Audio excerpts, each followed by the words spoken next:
संबंध संयमात् दिव्यं श्रोत्रम् कायाकाशयोः संबंध संयमात् लघुतूल समापत्ते चाकाश गमनम् बहिरकल्पिता वृत्तिर्महाविदेह ततः प्रकाशावरणक्षयः ततः प्रकाशावरणक्षयः।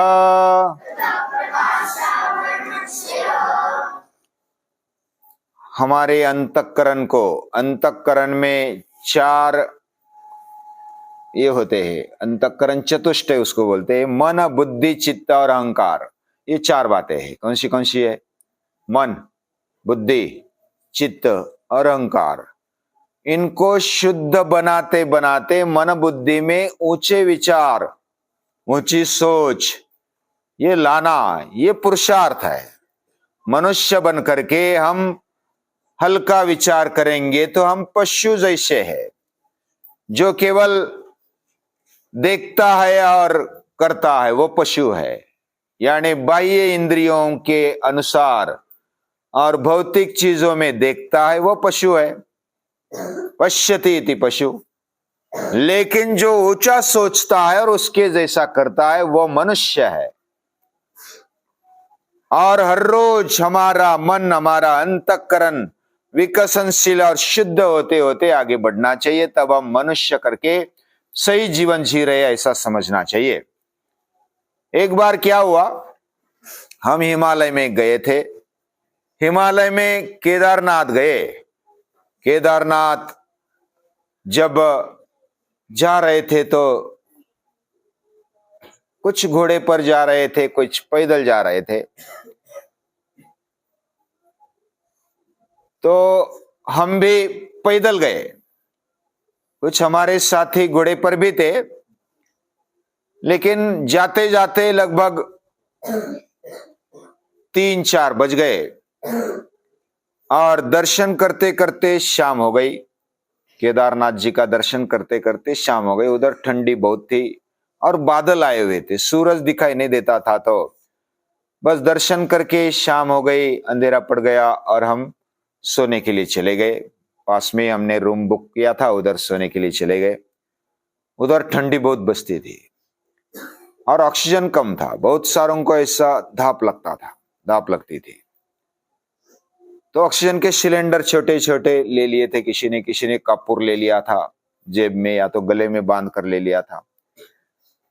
और हम तो वैसे प्राणायाम करने वाले थे, फिर भी सांस कितना भी लेते तो ऐसा नहीं लगता कि हम पूरा ले रहे, ऐसा लगता था।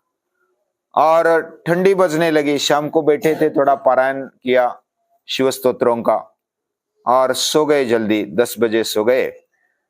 तो सोते वक्त ठंडी लगती थी, तो जो ओढ़ने वाली चद्दर थी, कुछ कंबल था, वो ले लिया और ऊपर ले लिया तो सांस अटक जाती थी।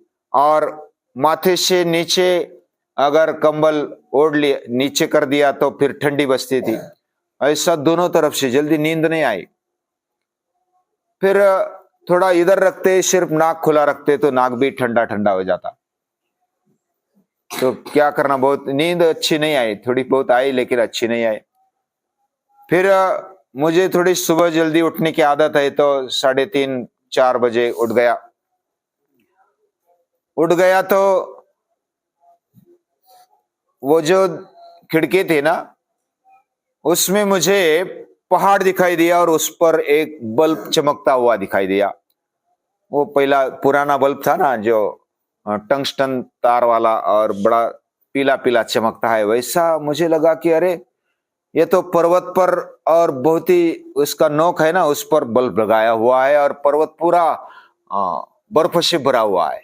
बहुत अच्छा वातावरण दिखाई देता था। मुझे लगा अरे वाह, इधर किसने बल्ब लगा दिया 4 बजे। तो मैं खिड़की के पास गया कि इधर कौन रहता है, बर्फ पर कौन रहता है।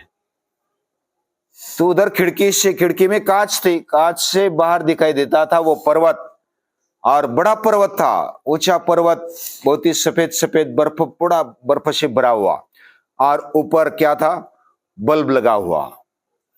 तो मैंने सोचा कि कौन इधर बल्ब लगाया हुआ है। उधर देखा तो उधर है ना, सूर्य की किरणें आ गई है उस नोक पर, और सूर्य की किरणें उस बर्फ वाले नोक को चमका रही है, और वो चमक रहा है और बल्ब जैसा दिख रहा है। बहुत ही सुंदर वातावरण था। और फिर मैंने विरुद्ध साइड देखा तो सूरज, लाल लाल सूरज निकलता हुआ दिखाई दिया। 4 बजे, 4 सवा 4 के आसपास समय था। उधर हिमालय में जाते हैं ना, जल्दी सूरज उगता है और देर में डूबता है, यानी लगभग 8 बजे डूबता है और 4 बजे निकल जाता है। वो ऊंचा है ना, स्थान ऊंचा है, तो जैसा कोई नीचे वाला है ना तो उसको तो अंधेरा है, और जो बीच वाला है तो थोड़ा खुल गया है, अंधेरा निकल जाता है, प्रकाश आ जाता है। और जब ऊपर जाते हैं तो सूरज जल्दी दिखाई देता है, प्रकाश जल्दी दिखाई देता है। बस ये इसलिए बताया कि अभी ये जो सूत्र है ना आज का, बहिर्कल्पिता वृत्तिर महाविदेहा। महाविदेहा वृत्ति कैसी होती है, वो पर्वत पर चढ़ा हुआ और उसको सूरज दिखाई देता है, चमक दिखाई देती है, प्रकाश दिखाई देता है। और जो खाई में है ना उसको दिखाई नहीं देता, उसको तो ऐसा लगता है अभी तो सुबह नहीं हुई, अभी तो 4 बजे है, अभी कहां सुबह हुई। लेकिन हिमालय में 4 बजे सुबह हो जाती है,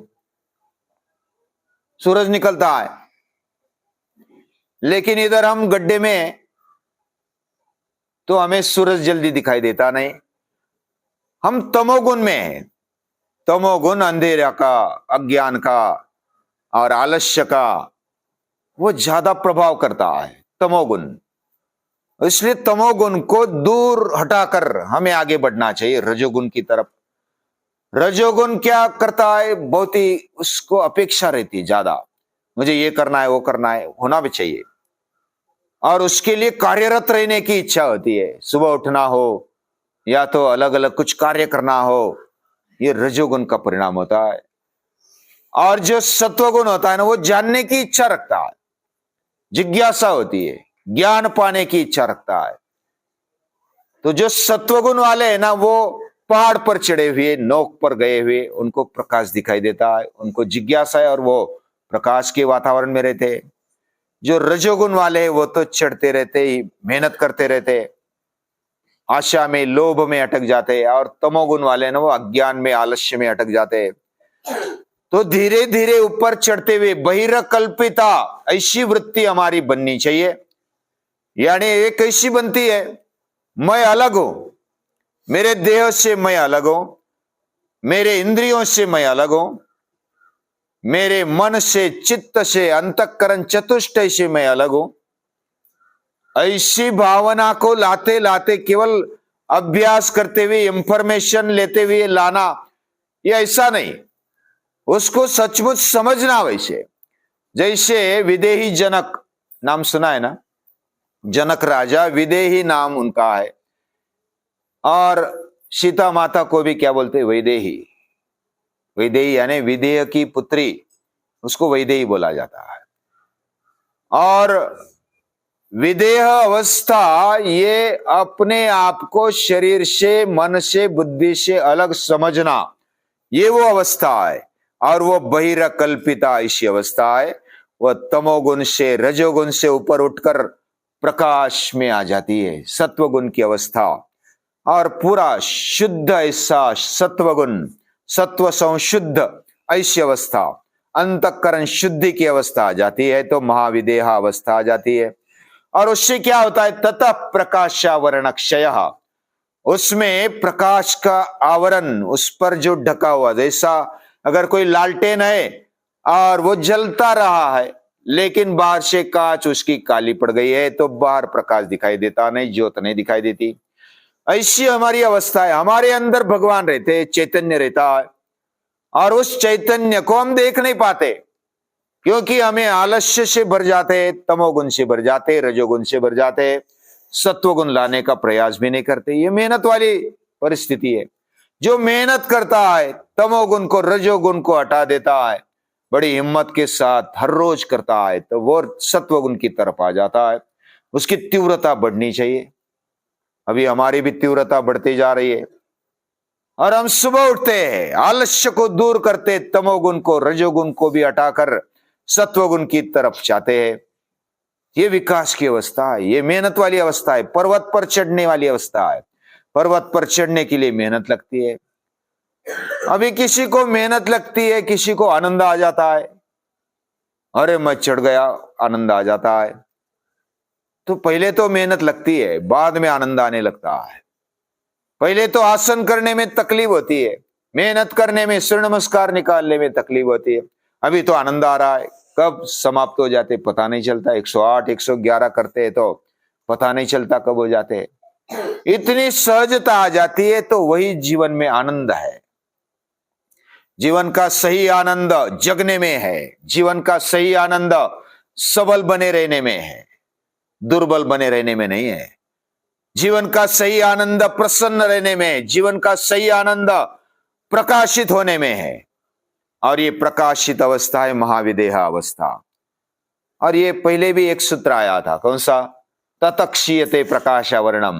प्राणायाम अगर अच्छा करेंगे ना तो हमारा अंधेरा छटने लगता है, प्रकाश का आवरण निकलते जाता है। उसका क्षीण होते होते वो प्रकाश अपने आप, जैसे सुबह कैसे होता है, अभी अंधेरा है, जब सुबह जल्दी 3 बजे उठ जाते हैं तो ज्यादा घना अंधेरा रहता है। फिर थोड़ा थोड़ा थोड़ा थोड़ा कम होते होते उसको अनुभव करना चाहिए। जो सुबह उठने वाला है ना, वो अनुभव करता है। वो एकदम से प्रकाश नहीं आता, धीरे धीरे धीरे धीरे क्षण क्षण से प्रकाश आने लगता है। तो हमारा जीवन भी वैसा है, हमें जल्दी समझ में नहीं आता जल्दी उठने से क्या होगा, अभ्यास करने से क्या होगा, लेकिन धीरे धीरे धीरे धीरे वह निकलते जाता है अंधेरा और प्रकाश आने लगता है। हमारा जीवन भी वैसा ही है। हम मेहनत करेंगे और आनंद से करेंगे, और मेहनत हमारी सहज होनी चाहिए, आदत बननी चाहिए मेहनत करने की, सजग रहने की आदत बननी चाहिए, सीधा बैठने की आदत रखनी चाहिए। ये बात हमारे लिए, हमारे जीवन विकास के लिए बहुत ही बढ़िया है। जो ये सातत्यपूर्ण करता है वो आगे बढ़ता है। और सभी कर सकते हैं क्या? ऐसा किसको लगेगा? सभी कर सकते हैं। जो भी मनुष्य बनकर के जन्मा है, छोटा भी कर सकता है, बड़ा भी कर सकता है। सभी अवस्था में स्त्री भी कर सकती है, पुरुष भी कर सकता है, कोई भी कर सकता है। जो मनुष्य बनकर के जन्मा है उसमें यह ताकत है और वो कर सकता है। ऐसी शक्ति हम भगवान के पास मांगते हैं। महर्षि पतंजलि हमें प्रेरणा देते, हर रोज उनको हम याद करते, उनको भी और चैतन्य शक्ति को भी नमन करते हैं।